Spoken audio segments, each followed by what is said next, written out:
Welcome everyone to Why Do You Do, a program about passion and purpose and why we do the things we do. I am Sam Cordes and today I am in conversation with Rad Gupta. Rad and I recently met as colleagues when we started in our new roles at SA Power Networks. She is the Reset Engagement Communications Coordinator in the Customer and Community Department. Among several qualifications that Rad has, she's achieved a Master of Public Administration from Flinders University as an international student. She is also qualified in IT Service Management and was an English Lit major in her undergrad degree.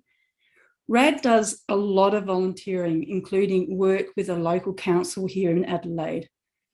She has been described by others as highly committed to building quality relationships, highly strategic and strives to achieve the best outcomes for both business and the customer, has a very articulate and inclusive management style.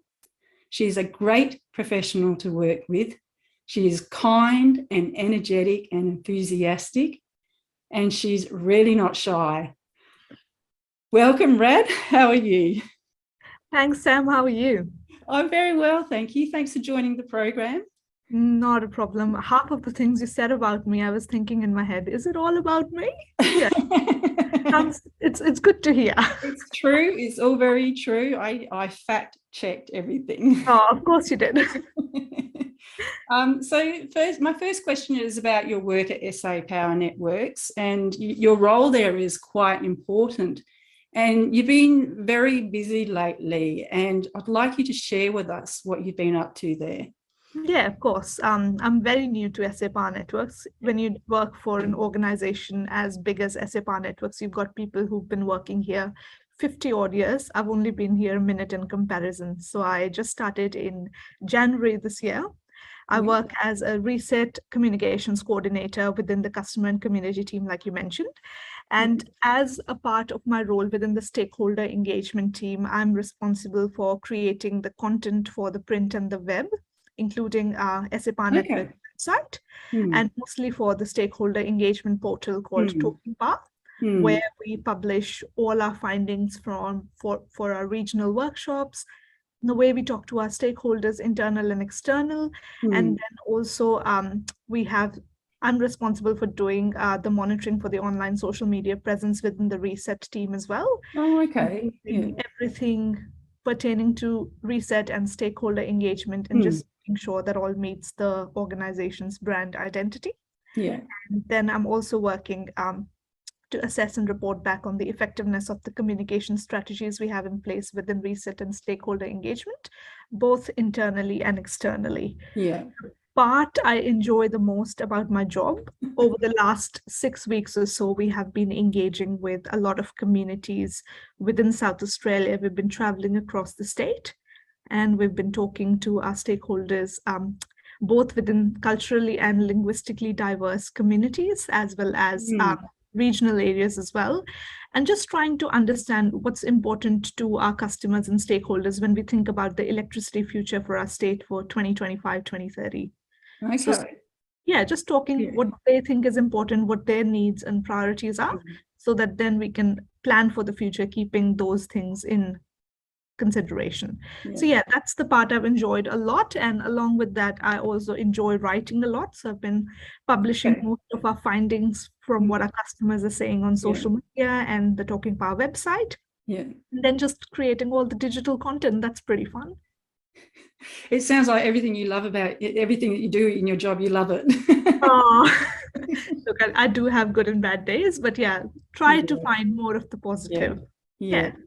So the external engagement must be very interesting. And it is, and you'd be surprised at the differences as well as the commonalities that we hear across the different areas. At the end of the day, people want affordable energy. They want SA Power Networks to provide an energy advisory role, just to advise them so that they can make informed energy decisions, and also just to have cleaner, greener energy for the future. You'll read all these reports and you'll find all these things on our Talking Power website over the next couple of days. And that will be your work? Yeah, that will be, yes. Yes. And we'll be Yeah, I having look forward to it. nice infographics as well, which Yeah. our graphic designer would be designing. So that'll come in. Okay. Yeah. Okay, very good. And also, I mentioned before you do a lot of volunteering. So how much time do you spend volunteering usually? I try to squeeze in every now and then. I'll be Yeah. very honest. I've been very, very busy over the last Yeah. couple of months. Sounds like it. Yeah. Yeah, so it's taken a bit of a back seat, but every Mm. now and then, whenever I have some time, I love to volunteer. Mm. When I first came to Australia, a lot of people used to say to get your foot in the door, to make the right kind of connections, the best way to start is to start volunteering. And I still remember when I was back in India before coming to Australia, I saw on Facebook the Adelaide International Film Festival was going to happen Mm. a month after I moved here. So while I was back home, I registered for it, not knowing if I'll be in Australia at that point of time. I just wanted to be there and just experience how it goes and what I can do. Mm. So that was my first experience of being a volunteer in Adelaide after I came, I think a month after I came here. But ever since then, I've worked in a couple of organizations. I've done some work with the Wildlife and Forest Conservation as a volunteer. And I worked with the city of Holdfast Bay when I was living in that council area. But most lately, my volunteer work has been with the city of Marion. That's the area I live in. That's my local council. And I'm very passionate about my area and the amazing people we have at the city of Marion. I've made some really amazing connections there. I was also City of Marion's youth community leader, young community leader for 2020. So that involved us undertaking, there were a couple of people undertaking a council-funded 6-month program where we were taught project management, risk management, event hosting, all of these things within the council. And once our project was over, we had to come up with an idea that we would like to see implemented in the city of Marion. And my idea was to have kind of community-funded social classes once a week for older people who are living by themselves right in the middle of the pandemic, because there were a lot of people who were just living by themselves independently, older in age, who struggled with technology and did not know where to go to in order to communicate with their family and friends. So my idea was for the council to have some kind of classes for these people to just provide that social atmosphere for them to interact with each other, then and also provide a little bit of learning. So that was my idea that was accepted by the City of Marion. And then I've worked in a couple of departments within the council. I've helped them to get their websites in order for the asset management team. So just putting all their systems online, all their old files online, just creating an internal database. And then also coordinating some of the writing for their City Limits magazine last year, where they publish some human interest stories about the people living in the city of Marion. So yeah. Wow, you've also achieved a lot as a volunteer, and it's amazing. It's great. And it sounds like to me that you started off doing it because, well, you were curious, but you also knew that it's a good thing to do for your career, but you've continued to do it. You've been in your profession for 10 years now. Yes. And you're still volunteering. So obviously you get a lot of fulfillment from it. Yes. And you cannot put a price tag on the connections you make, the people you meet. Yeah. I think that's the most invaluable thing you get out of volunteering at the end of the day. Yeah. I'm looking already at working maybe in the future at the RSPCA shelter in Lonsdale. That's on the cards. See how we go time-wise, but that'll be good. Yeah, lovely. You'll get to pat lots of little cats I and dogs. Yes. That's why I'm going there. Yeah, very good. Do you find that volunteering gives you energy as well? I think it does, definitely. And then that feeling at the end of the day that you've done something good. That fulfillment. Yeah. Fantastic. Okay. So going back in time, where did you start really? And how did that influence where you are today? What was the thing that got you started with, your path? That's a really good question. I'll have to go back to my high school for that one. I was initially studying to be a doctor, but then I realized I would not be a very good doctor because I get very emotionally attached to people and I just end up crying every day if I was a doctor. So And I had a really good teacher. I had a really, really good English teacher when I was in high school. And I've always been a big reader, an avid reader, but she gravitated my path entirely towards literature and made me realize it's my passion. I'm good at it. Maybe this is something I should be doing. So Yeah. if I have to go back in time and think about that pivotal period when my thought process and my thinking changed, it would have to be that point of time. And I haven't really looked back from there. Yeah. I decided to do a bachelor's in English literature. Mm. Coming from the society where I am, I'm not going to say this is generic for everyone, but it's a very common thing that arts is not looked at very favorably back home. Mm. Your expectation is to Mm. go into some high profile career like an engineer or a doctor. And I still remember this thing when I told my parents that I want to study literature instead. My dad said, what do you want to be? Why are you studying literature? And I said, I want to be a writer. And he said, writers die penniless on the street. They have no money, and if they get published, they get published after they're dead, and what good is it then? So that gives you a bit of an idea about the general perception around arts. But I've always found that to be my core thing. Like, I love reading, I love writing. I used to write a lot of short stories. I used to write a lot of poems when I was, in my young youth age. Yes. I'm quite old now. But, Look it. but yeah, that would be the period that set me. And, facing that opposition, facing that perception from the society, and that not letting me deter from what I want to do, and being steadfast in saying, I'm going to do what's going to make me happy. I think that had set the course for the rest of my life. Like, that thinking has always been the same, even now. I'm like, I'm gonna do what I want to do. I don't really think about what other people's perception about it. Okay, that's very good. That you would have had to have been very persistent and brave to come up against societal expectations and cultural expectations. And it's hard if you're a girl. It's hard if you're a woman. Thankfully, things are changing, so that's great. But still, that initial opposition, and then just thinking, okay, I'm going to be able to make a career out of it. And I'm so glad I did what I did, because I was working full time back home when I was doing my bachelor's degree. I wanted to be independent. I wanted to fund my own education while I was studying. And that involved me working like 9 a.m. to 9 p.m. I had really hard days, and I did not have any chance to go to university. Even though I was enrolled, I was mostly doing self-study because I was working full time, so I could not go to uni. And a lot of self-studying, but then a lot of reliance on myself. I knew I had to prove people wrong because of the doubts that they had that I wouldn't be able to do so well.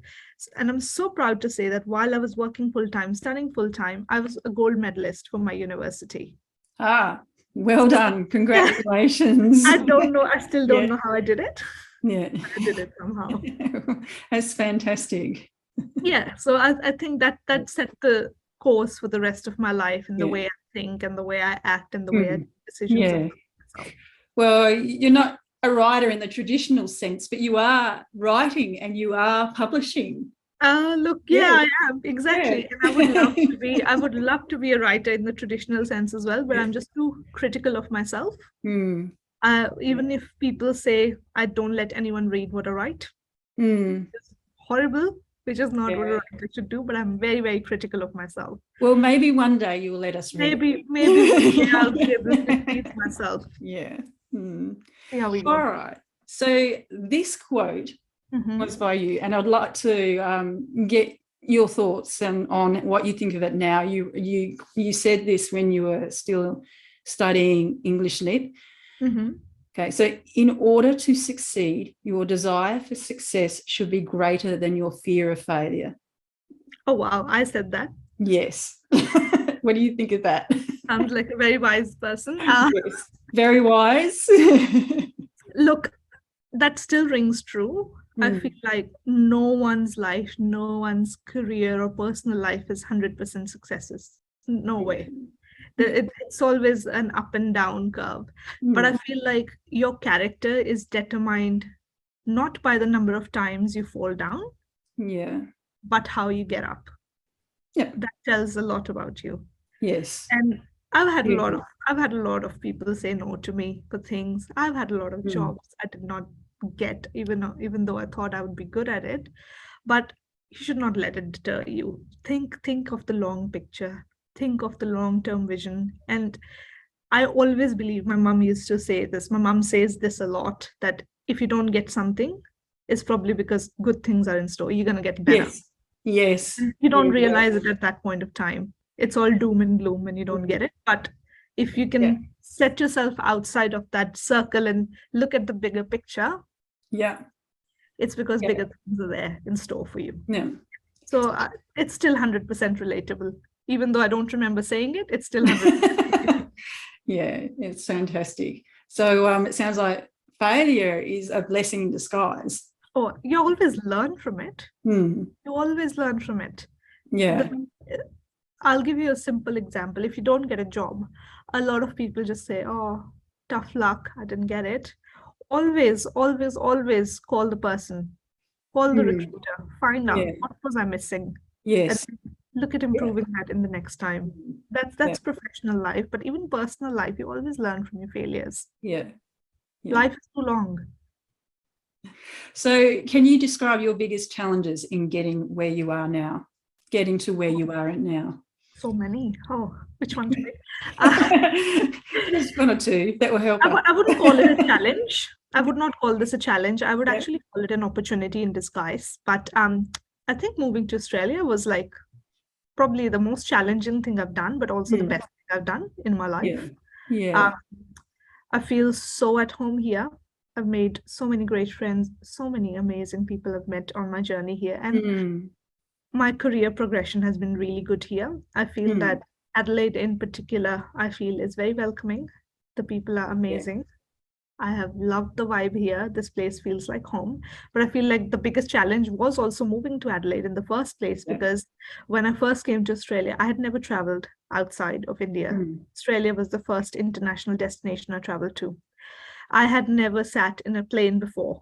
Australia was the first time I sat in a plane in my life. So I came from a very protected kind of environment, where I didn't go out a lot. I did not experience life as normal people do. But then to make that radical shift into your life, different country entirely, where you do not know anyone. I did not have any friends here when I moved here. I had a housemate who I met on Facebook who came to pick me up at the airport. Could have been anyone. Yes. Now that you think about it, you think very brave, or I was very brave. Yeah. No, I would say a bit of stupid as well. But so I think that was a very challenging thing. But I didn't think it through. I didn't think things through a lot back then. I was a lot younger and very, very risk-taking person. Not anymore. But I knew that I had to get over this setback. I had 6 months of fees paid up front for my uni, and that was it. And I had to start a life from scratch. I had to come and find a job in a country I didn't know anyone. And it was very challenging. Now that I think about it, sometimes I don't know how I did it. I literally have no clue how I did it. But in the moment I did it, and I wanted to move here because I knew my career was here. I knew I would be able to do a lot better. And I know how safer it is here. It's so safe for women. It's such a good working environment, such a good living environment. And you just don't live, you thrive. And I think that was the biggest challenging thing I've ever done, but also the most rewarding. Well, I'm very happy to hear that. Yeah. I'm glad you're here. Huh? Sorry? I should be an ambassador for Adelaide, hey? Yes, that's right. So the next question is very big. So who has been a major influence in your life and why? Oh, there's so many people. If I were to name all of them, we'd be here for a while. And with me, the thing I do the most is whenever I'm in a job, I'll talk professionally first, and then I'll go on a bit on the personal side as well. Whenever I go start a job, I always started with a vision of where I want to be within that organization.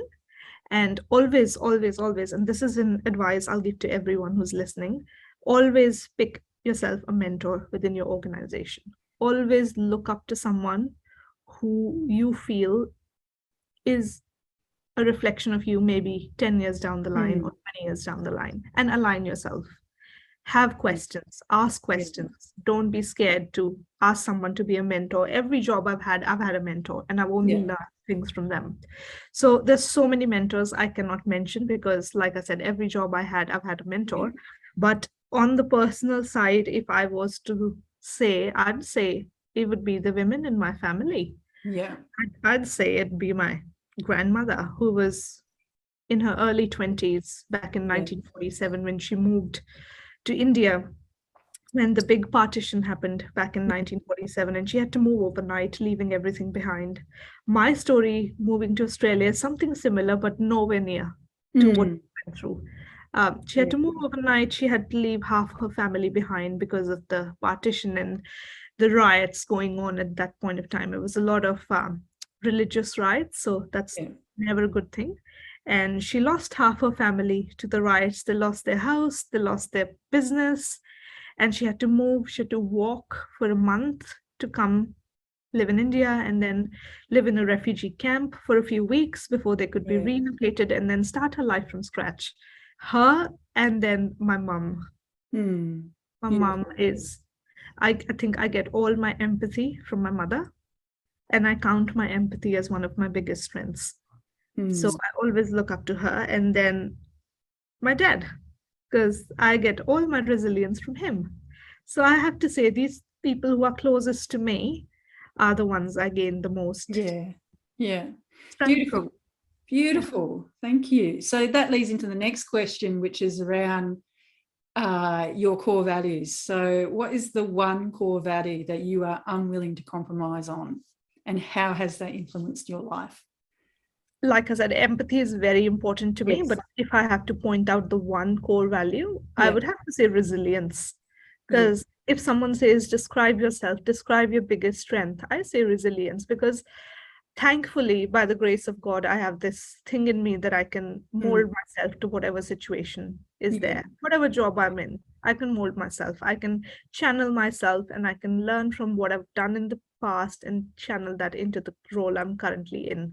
So I think that resilience and the fact that I can adapt quickly is one core value that I would think is very, very important and drives me to do what I do. Okay, fantastic. Thank you. So this is the last question. In my career coaching work, I speak to a lot of international students, graduates, and aspiring professionals. So what has made a difference to you and your success, and how do you think it can help them? Look, I was very naive when I first came here. I did not know a lot, but I've learned through the way, and I would love to impart that to anyone who's starting on their journey. Like I said, a couple of things. Don't be scared to network. Don't be scared to ask people. In South Australia, especially, networking is huge. So make those valuable connections. Go out, talk to people. I know it can be hard for some people who are introverts, because I was an introvert as well. So I know it can be hard. It can be hard getting out of your comfort zone, but go out, put yourself out there. No one's going to know who you are if you don't talk about it. And when you talk to people, be genuine. Genuinely ask what they're interested in, because they can read. People read each other. So be genuine when you talk to them. Be genuine in your conversation. Put yourself out there. Tell them what value you offer, where you come from, what you think are your biggest strengths, and just put yourself out there. And if you do go to a job, do not get comfortable ever. Getting comfortable is horrible. It stops your growth all the way.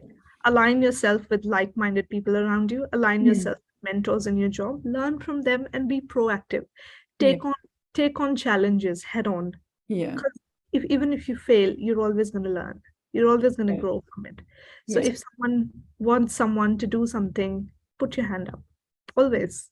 I always do that. That's one thing I've always done. You need a volunteer, I'm there. Work needs something to do extra, I'm there. Because take it as a learning curve and just be yourself. But at the end of the day, everyone's a human being. Just have that empathy and have that talk and crack a few jokes here and then. It doesn't have to be people, be yourself. And Yeah. I think that's what Yeah. people are most attracted to. I know we're living in a world of artificial intelligence now, but I think nothing can replace that genuine human connection. And Yes. that's what people gravitate Yeah. towards. Perfect. I don't even think I need to sum up what you've just said. That was perfect. Thank you. Oh, you're too kind. Thank you for sharing your experience and wisdom with us, Rad. And that was very interesting. So, and I wish you all the very best. Thanks, Sam. Thank you so much for having me. Thank you. I'm Sam Cordes in conversation with the very interesting Rad Gupta. Thank you.